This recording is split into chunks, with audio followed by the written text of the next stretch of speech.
All right, let's talk about it. This is something that many of you have asked me about, and I've kind of been hesitant to talk about because it feels like a sensitive subject and requires an extra level of tact, but let's do it, and I'll make sure I bring said tact. One of the things that recently got published by The Atlantic was a really interesting report about Elon Musk and drug usage and how specifically ketamine could impact his decision-making and give us some insight into the Elon Musk we see operating. I think completely separate from drugs altogether, his ideology and more foundational personality things answer most of those questions because he just intends on doing a lot of things that we're opposed to. All right. But there's also an extra level of sometimes erraticness or impulsivity. He goes into these middle of the night tirades and makes a decision, reverses the decision. And again, that could be foundational personality, but also within his companies, there's been concern expressed by executives and many reports about the concern around how drug usage could add to that and impact his ability to govern the companies.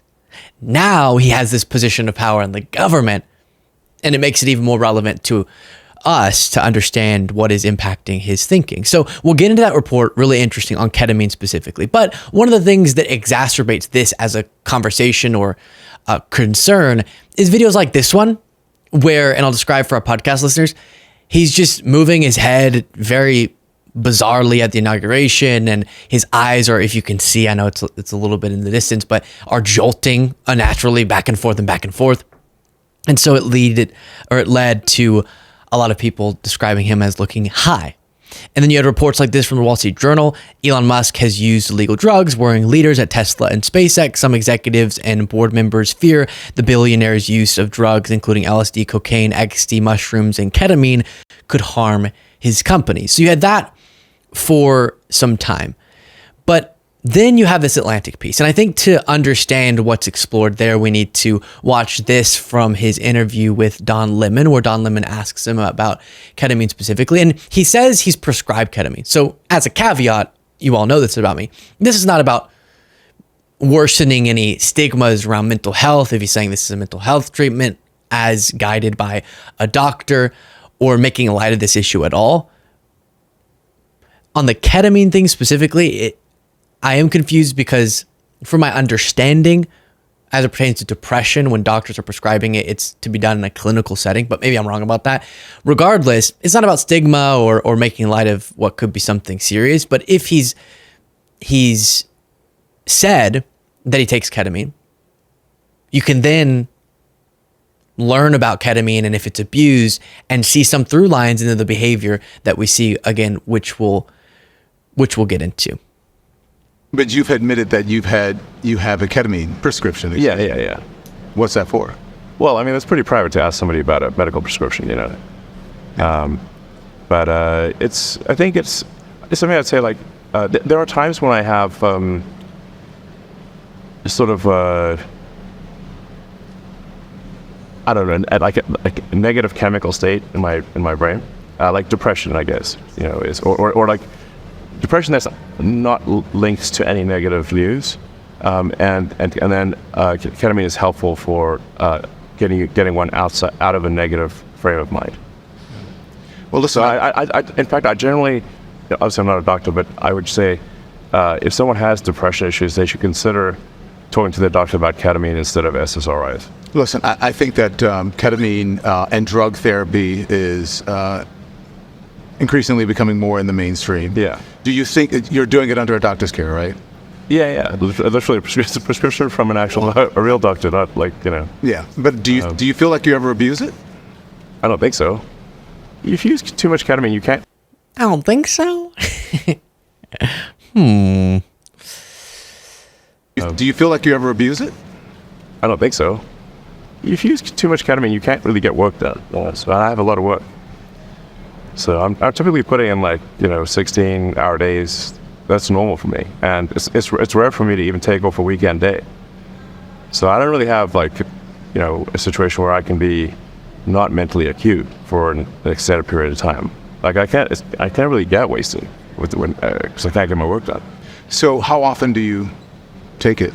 Well, it'd be like a small amount once every other week or something like that. But there's not on the bottle where it says take this dose this many times a week or whatever. If it's Yeah, not sure there's a dose. There are several weeks will go by where I don't use it.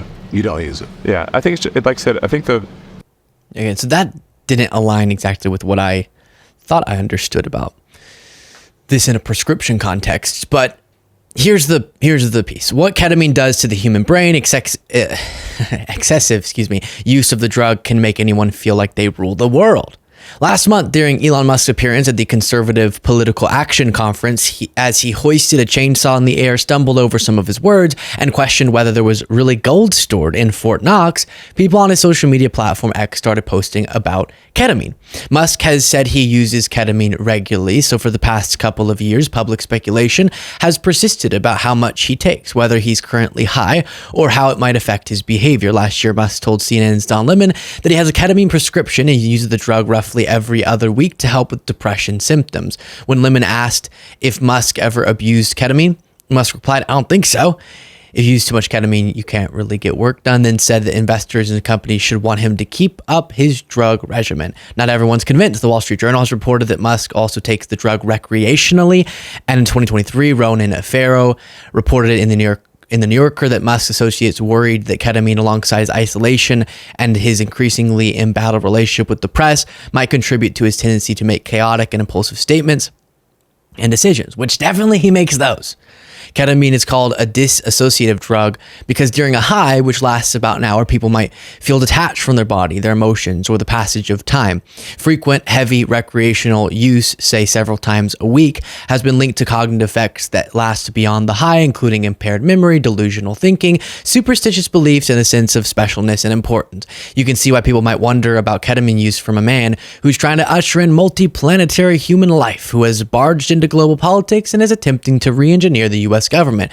With Musk's new political power, his cognitive and psychological health is of concern not only to shareholders of his company's stocks, but to all Americans. His late night posts on X, mass emails to federal employees, and non sequiturs uttered on television have prompted even more questions about his drug use. Research has not yet established the side effects of long-term ketamine therapy, but older studies of recreational users offer some insight on heavy extended dosing. Celia Morgan, now a psychopharmacology professor at the University of Exeter in England, led a 2010 study that followed 120 recreational ketamine users for a year. Even infrequent users, those who use on average roughly 3 times a month, scored higher on a delusional thought scale than ex-ketamine users, people who took other drugs, and people who didn't use drugs at all. Those who averaged 20 uses a month scored even higher. People believed that they were the sole recipients of secret messages, or that society and people around them were especially attuned to them.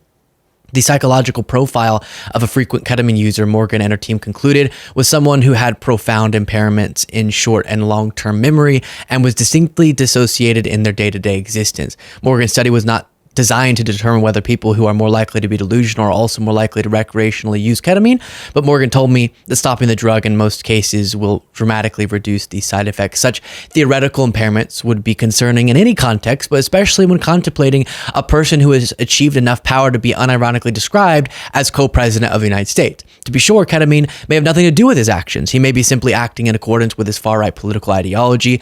Musk also famously brags that he rarely sleeps. So an under-rested and over-drugged, potentially, and ideologically whacked person just may have his hands all over the levers of power. Never a good strategy for measured speech or actions. It continues. Swaths of the tech world have long been drawn to Stoic philosophy, which encourages a detachment from that which is out of your control. Stoicism offers excellent coping strategies in the face of adversity, useful in an industry where most startups fail.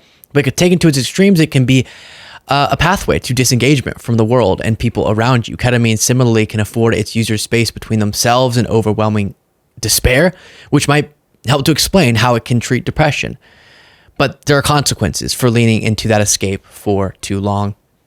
And all of that, I think, is really insightful and important for us to understand. We can't really do much about it, but in the interest of transparency, thinking about where and this is another thing we talked about, where does sort of Musk's ideology come from?